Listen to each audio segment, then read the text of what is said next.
Whenever I see a scary thread, it ends up being about ghosts and whatnot. That's not scary. I find real people more strange and eerie than the paranormal. What are your scariest encounters with real people? Please do like, share, and subscribe. I'm so happy this question was asked. This is the only good story in my whole life. Growing up, I always wanted to go on a bike ride at night. Something about it seemed really cool to me. It wasn't until I was 13 that my mom finally let me. She told me to wear my helmet, have my phone, take a flashlight, and she set the parameters for where I was allowed to go. She gave me about 4 miles, which was a lot to me. So right after the sunset, I was off. I loved it. There were no people out walking their dogs, no kids running around, the temperature was perfect, etc. It was really fun, so fun that I ignored the limits my mom set. You see, where I was biking was all walking paths. It was one of those grassy areas between two neighborhoods. There's this long path that went at least 600 feet at a 25-degree angle. I was flying down this hill, having an absolute blast, and darted right through the parameters. My mom set these limits for a reason. Everything on the inside was close to the house and people. The outside, more specifically, the place where the path I was on led to, was barren. I rode along this path for 10 minutes before I could only see some of the light of the houses on the inside of the limits. After 15 minutes of riding along this dirt path, I hear singing. It sounded about 30 to 40 feet in front of me. I stopped riding to hear it better. It's a woman's voice. She was singing Eleanor Rigby by the Beatles, but she wasn't singing the words, just the melody of the vocals. Her voice was strange. You know how when you have phlegm in your throat, your voice gets scratchy? That's what her voice sounded like. I inch forward and try to see her. I get close enough to see the silhouette of hair bouncing up and down like she was headbanging. I decide to get my flashlight out. I'm thinking that maybe this person is in need of help or something, or maybe this is an insane person and the light will scare them away. So I take the flashlight out of my pocket, point it at her, and turn it on. The moment the light hit her, she stopped moving completely. She was facing away from me. She had disgusting hair that seemed to be sticking together in clumps. Some of her hair was ripped off too. She was wearing a very oversized bright red hoodie. I was almost too scared to move. I think she was too. I conjured up as much bravery as I could and said, "Sorry," in a very oops, this is the wrong room kind of way. She didn't respond. I turned off the flashlight and put it back in my pocket. Just as I was turning my bike around, she screams. She screams in an awful, awful high-pitched voice. I damn near shit myself as I throw myself back onto my bike. I hear her voice getting closer to me. I book it as fast as I can. I don't look behind me, and I don't stop pedaling. Her screaming grew quieter and quieter until it dissolved into the howling of the wind. TLDR. Went on a bike ride at 13. Heard someone singing Eleanor Rigby in the darkness. Shine a flashlight on her. She freezes. Turn it off. She screams and runs at me as I bike away. I once worked as a live-in staff member in a college dormitory. During the summer, we housed a few summer school students who remained on campus, near 30. It may be significant to point out these students tended toward the highly academically motivated, oftentimes high-stress students, if quiet. One warm day in late June, my office received a call from a concerned sibling that she and her family were unable to reach her brother, who lived by himself in a room on the summer school floor. This wasn't unusual, as our office frequently dealt with students avoiding the kith and kin due to frayed nerves or general social awkwardness. Our normal protocol to check on a student is to try to reach them by our emergency contact information. Failing that, go check their room to verify they're living in the building and perhaps available then and there. Then, have them call their family to verify we followed up on the original request. Also, we are to only enter a room with another staff member present to ensure safety of staff and students. I failed to reach the student on his room and mobile phone and was working short-staffed, so since I was on my own, I decided to pop up to his room and check on him. I arrived on his floor around 2 in the afternoon and the floor seemed deserted, as I had expected. I found his room number and immediately noticed the sound of a movie playing on a TV computer from behind the door. I knocked 3 times and announced that I was a staff member checking on his health and safety. No answer. I didn't think this was that remarkable. College students are notorious for leaving electronics running while not in the room. I checked the floor, showers, and bathrooms and found them deserted. I returned to his door and knocked 3 more times, waiting about 20 seconds between each knock. No answer. This is when my instincts started to buzz. I worked in residence halls a number of years as a professional, and something about all the pieces of this puzzle weren't adding up. Family concerned about his health and safety, electronics running, someone must have started them recently, within the time frame of a movie runtime, summer school students and their idiosyncratic behavior, something wasn't right. I was by myself, so I probably let myself get more worked up than if I was with someone else. A deserted dorm floor, even at 2 in the afternoon, oftentimes evokes Kubrickian memories of the Overlook Hotel. I decided that for some sense of closure or sanity, I needed the immediate resolution of keying into this student's room, even though I was by myself and not technically supposed to do so. I knocked on the door one more time for good measure. Again, announced myself as the hall director. I keyed into the room, and my spider sense went off even stronger. The room appeared relatively vacant. The student appeared to be living out of a suitcase, which is unusual for someone staying no less than 8 weeks for a summer school session. The bedding was tussled like someone had been sleeping in it, and all the lights in the room were on. And, as I had suspected, there was an open laptop on a desk running on battery power playing The Matrix, but no student.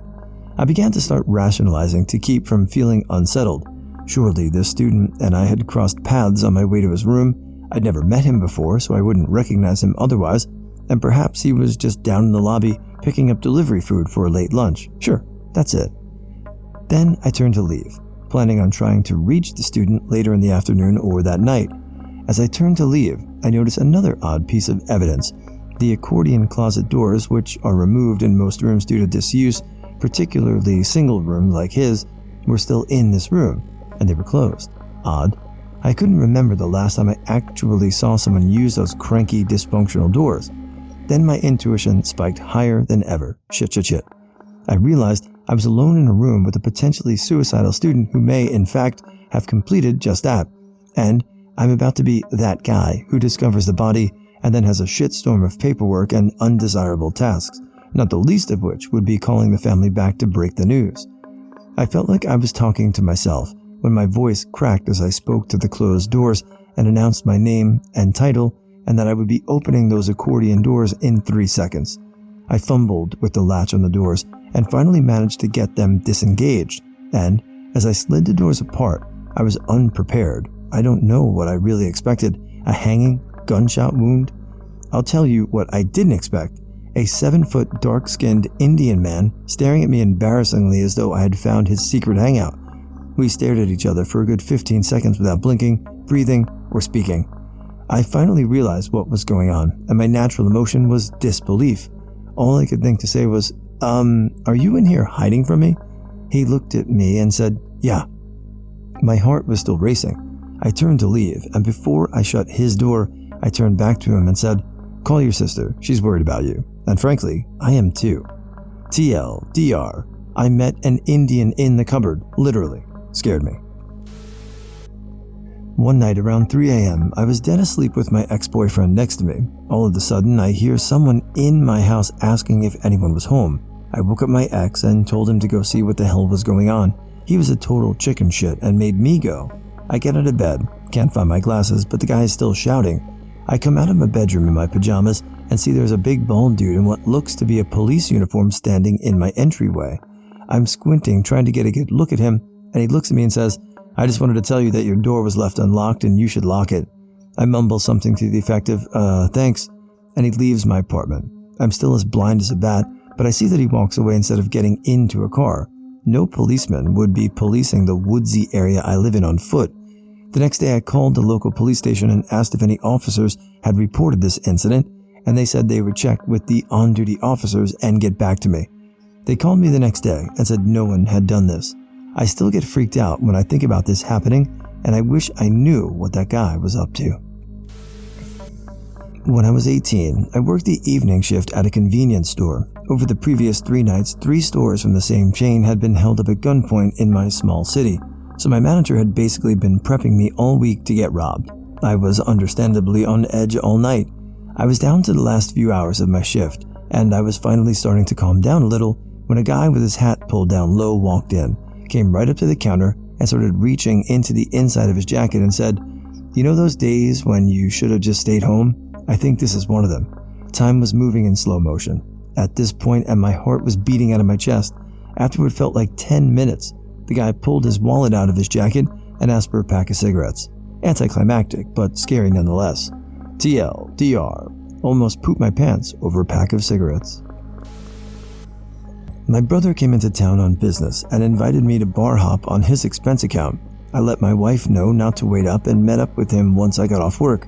We spent the night going from bar to bar, catching up on what had been going on in our lives until the last bar closed, around 2 to 3 a.m. Then we stumbled back to his hotel room and passed out. I woke up the next morning around 7 a.m. and went home. My wife had already left, so I didn't see her. An hour or so later, she called me and asked where I had gone so early that morning. I was confused because I didn't get home until after she had left for work.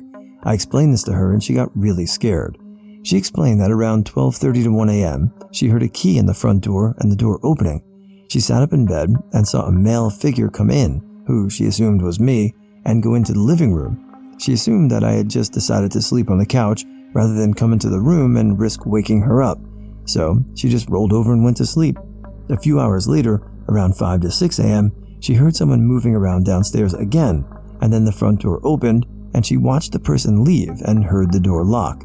She thought I was heading out and just rolled back over to sleep again.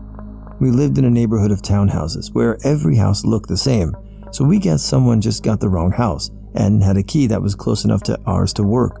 Then woke up and realized they were in the wrong house and got the hell out. We called the locksmith and had the locks changed that day. TL, Doctor, went out drinking with my brother and passed out at his hotel. That night, my wife had an unexpected or unknown house guest barge in and sleep on our couch. This story is 100% true. I experienced it myself in the summer of 1991. When I was about 10 years old, I lived on Woodway Drive in the Fox Harbor Apartments in Paducah, Kentucky. If you look up the address, you will see some woods just to the north of the apartment complex. My friends and I played in those woods every day after school and all day on the weekends. Through the few years I lived there, we cleared a small area in the woods and created a fort from various things we got out of dumpsters. It was our own place that no one else knew about, and it was awesome. One day, as we were walking to our fort off in the distance, we saw a man walking through the woods. He was walking parallel to us, but in the opposite direction, like cars traveling on a road, but with about 70 to 80 yards separating our paths. We stopped talking and stopped dead in our tracks when we saw him. We never saw anyone in the woods, especially not adults. When we stopped moving, he did too. He turned toward us and looked right at us. As I stared at him and was able to make out the details of what looked like, I noticed he was wearing what looked like a Halloween mask, a generic mask, not Michael Myers, and carrying an axe in his hands. We stood there in silence and motionless for what was probably about 10 seconds, he looking at us and us looking at him. Then he started sprinting straight at us. We did the only thing we apparently thought to do, run straight to our fort. We were probably about 50 yards from the entrance to the fort, and in those 50 yards, he gained a lot of ground on us. When we finally made it, he was upon us. All of my friends scurried up a tree and were screaming, but I was the last in line. By the time I could try and climb the tree, he was standing right there by us. He was screaming like a lunatic and waving the axe in the air. I was scared, had no idea what was going on, and my mind was blank on what I should do. I grabbed a large stick and took a nice big baseball bat swing and cracked him in the face with it. He stumbled back a bit, moaned, and took the mask off. I recognized the face. It was the landlord and manager of the apartment complex, a man who was probably about 50 years old. He wanted to play a joke on us and thought this was the most appropriate thing to do. He was a fucking psycho. TLDR was chased by a man with a mask and an axe through the woods. I fought back. It was all a joke that we didn't find funny. When I was quite young, I was out at the park walking my dog, German Shepherd, when I realized it was getting quite late and I was the only one left in the park. A man dressed in a dark hooded top and a black scarf covering his face jumped the fence that leads into the alleyway behind the park and started marching towards me. But he hadn't spotted my dog, who was off sniffing around or doing whatever dogs do. My dog got between us though, and there was a kind of standoff for a while. My dog was really tense and growling with his hackles raised, and I didn't know what to do. I didn't know if my dog was going to attack the man, so I just kind of froze. After a while, the man backed away, jumped back over the fence and ran away down the alley. I put my dog back on his lead and went home, but he was still tense the whole way back. I was a little freaked out, but perhaps not as afraid as I should have been, looking back on it now. I didn't know what that man wanted, or what he was doing there, or what would have happened if my dog wasn't there with me. There would have been no reason for him to go into that park by himself and come towards me like that. I shudder to think about it. I think if the man had made a move towards me, my dog would have attacked him. Well, I hope the bitch was real. In Toronto, there's a subway system run by the TTC, or Toronto Transit Commission. They often square off certain points of the subway route, which is pretty fucking basic, in order to do some upgrades or fix bits. Lately, they've been shutting down the subway rides into downtown on the weekends. Anyway, they were doing some upgrades on the track and we were going by pretty slow, making sure not to run over anyone while they scampered out of the way. Out of nowhere, the power cut out. Now, I should say that I wasn't the only one in the train car. The cars are decently long and I was at one end and some woman was at the other end. When I walked onto the train, it was up at her end, where there was a giant bubble of seats empty around her. She was displaying the typical signs of batshit crazy, and people sort of avoided her. Everyone else was getting off at Yonge, but I still had another couple stops east to go. She was laughing, audibly, and I tried to tune it out by listening to some music, but it never really worked. It was so chilling that my brain sort of just kept ignoring the music and focusing on her. So eventually I just unplugged the music and sat back, trying not to shit my pants. So, anyway, the power cuts out, and here I am sitting at one end, as far away from her as I could possibly be, and the lights turned off for some reason. She stopped laughing. In fact, she stopped making any noise at all. When the lights came back on about 5 seconds later, when I had sufficiently shit my pants, she wasn't at the far end.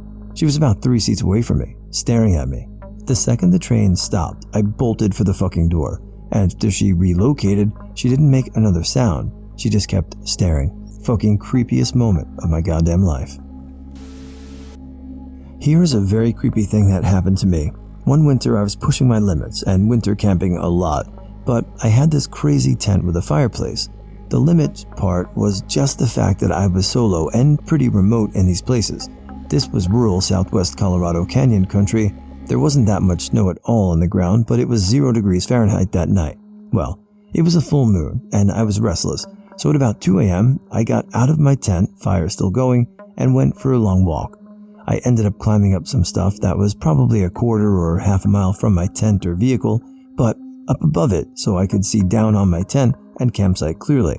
It was really beautiful down there, dimly lit from the inside by the stove's fire and dimly lit from the outside by the big moon. I was enjoying myself and just about to head back down when I heard distant gravel crunching. I'd been there since noon that day and not a single vehicle had driven past, so I was kind of put off and decided to stay up there until they drove off. The noise grows louder. Amazing how far away you can be heard in the canyon at night. Slowly, and eventually I can see that it is a car on the same road, so I stay put and watch. It's going really slow. I can see a lighter being used quite a bit. I'm not saying they were smoking meth, but they were smoking meth. And it's something like an 89 Caprice or something, like the old cop cars and really crappy. So I'm just watching, still in a very wistful mood and feeling somewhat powerful from my perch. They near the bend where they'll be able to see my tent and round the corner. Brake lights. They slow way down and seem to pause at my tent for an eternity, probably only a minute or so, but now I was on high alert and pretty nerve-wracking. I had no kind of anything weapon-wise on me, just a hatchet down by the tent for firewood. But they drive on. I'm pretty relieved but still shaken. Now thinking about what if they come back, so I decided to chill for a little longer and make sure I see them exit. Nope, they turned around down the road and came back. I watched as they parked a ways down the road and got out and started walking down the road towards my camp. It was such bright moonlight with slick rocks all around that I could see this all happening somewhat clearly, but I couldn't make out much more than the basic scenes, and there were still lots of big shadows. I proceeded to watch for quite a while as they approached my tent, look all around the outside, look in the vents, where probably looked like I was sleeping. The bag was in there with bedding, mess with my vehicle, and then walk back to their car and leave. I pretty much stayed up there until just before dawn and only came down when I knew I could break camp and bail. There were footprints in the snow on the outside of my tent, and I kept imagining what it would have been like to have just woken up and not known what happened, just see the footprints. After that, I started carrying A spot locator beacon, B, battery-powered motion detector alarm, C, shotgun, and I started using a much smaller tent, and sometimes I even camp in a bivvy 20 or 30 feet away from the tent and just put my pack in the tent. This was if someone starts messing with the honey pot, I have enough to get some awareness and do the right thing. TL, DR, potential serial murderers pass me by. I once lived in a sort of bad neighborhood in a very tiny house with my brother who was rarely there. Old house, so it was a little creepy and also felt like anyone who wanted to could have broken in. One night, I was getting ready for bed. It was pretty late and during a hot summer. We didn't have AC, so I had one of those 2-fan window deals.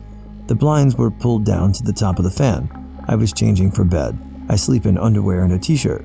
I slipped out of my pants and changed my shirt. I don't wear a bra to bed because fuck that. I'm about to hop into bed when I hear a low, masculine voice say, "Let me see those titties again." I think my whole body stopped working for 5 seconds while I absorbed the fact that there was a creepy peeping Tom right outside my window and I was alone in a house that could get into if he wanted. It was the first and only time I called the 911. I had a panic attack waiting for the police, and the very nice 911 lady had to calm me down. Bright note, apparently it was a slow night because they sent 3 cars. I was so happy when I moved.